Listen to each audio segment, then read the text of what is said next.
J'ai reçu une tonne de commentaires lors des 2 premières vidéos, donc je me permets d'en faire un troisième. Tu vois, j'ai répété à maintes reprises que les gens cherchent à obtenir le beurre et l'argent du beurre.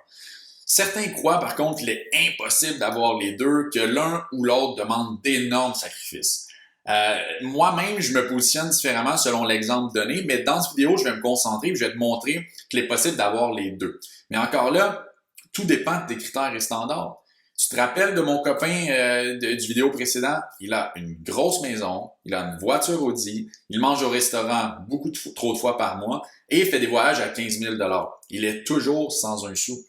Il se peut que toi aussi tu vives le même style de vie, mais que tu es capable de t'en mettre de côté à chaque mois. Tu as donc probablement un peu des deux. Bien entendu, tu pourrais réduire davantage et obtenir ton indépendance financière plus rapidement, mais ce style de vie te convient peut-être mieux. Depuis mon adolescence, je fantasme sur l'idée que je ne vivrai pas au Québec-Canada toute ma vie. J'observe ce qu'il y a de disponible comme qualité de vie et de style de vie à travers le monde et je me conditionne croyant qu'ailleurs est mieux pour moi. En toute franchise, le côté profit est plus pesant dans ma démarche que le côté confort, mais je suis convaincu que je peux trouver mon juste milieu. C'est sûr qu'en tant que résident québécois, je remets environ 53% de mon revenu au gouvernement.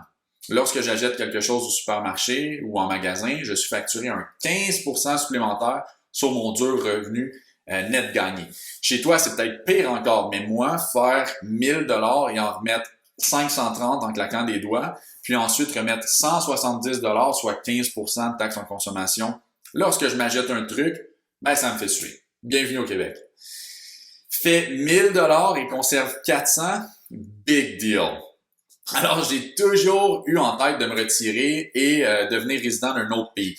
Je vais pas entrer dans la comparaison de tous les pour et les contre, exemple la santé, le crime, la culture, l'éducation, etc. Malgré que ma décision, c'est sûr, est basée sur un ensemble de balises.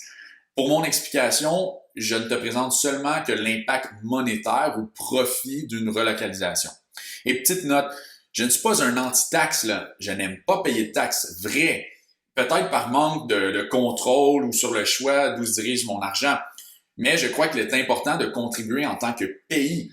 Mais je préfère payer pour les trucs que j'utilise. Es-tu déjà allé aux États-Unis? Ça leur coûte une fortune lorsqu'ils vont à l'hôpital. Ça leur coûte à chaque fois qu'ils utilisent l'autoroute. Mais tu vois, lorsqu'ils l'utilisent.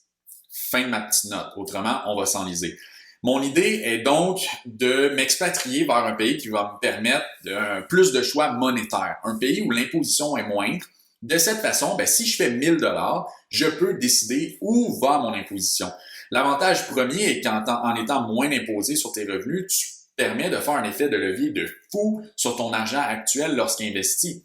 Je t'invite à visiter la section Investir du blog ou du YouTube pour voir l'impact que 10% supplémentaire conservé dans tes poches pour investissement, à quel point ça peut être ahurissant.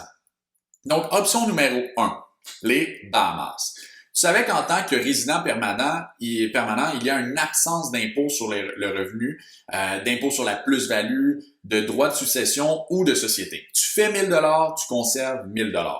Crois-tu que ta situation financière serait différente?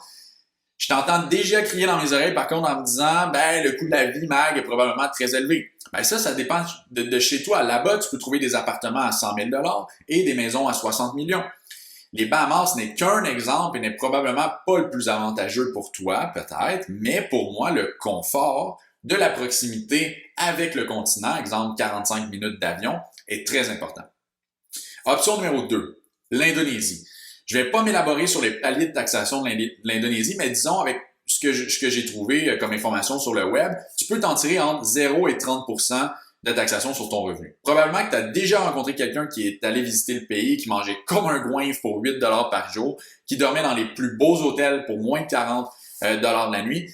Donc, l'Indonésie m'attire pour le coût de la vie. Son confort ponctuel à moindre coût. Vraiment moindre coût. Ici au Québec, je dois générer environ 4 000 $ par mois pour maintenir notre train de vie familial. Donc, c'est à peu près 48 000 $ par année. Pour le même type de dépenses, je peux vivre pour seulement 15 000 $ en Indonésie. 15 000!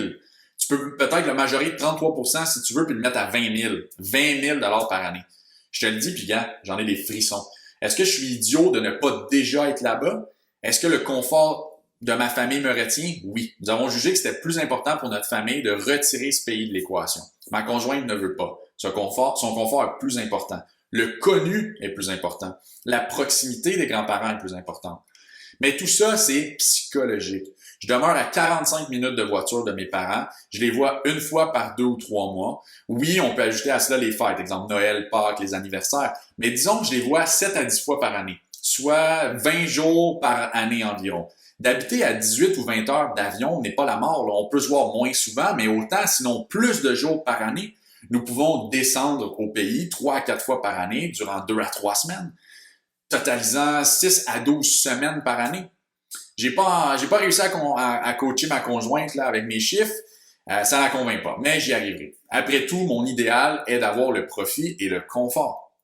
Et je crois que tu peux trouver ton compte, ou je peux trouver mon compte, en fait, dans un pays avec 25 ou 30 000 euros par année et y vivre sans restriction. Toi, qu'en penses-tu?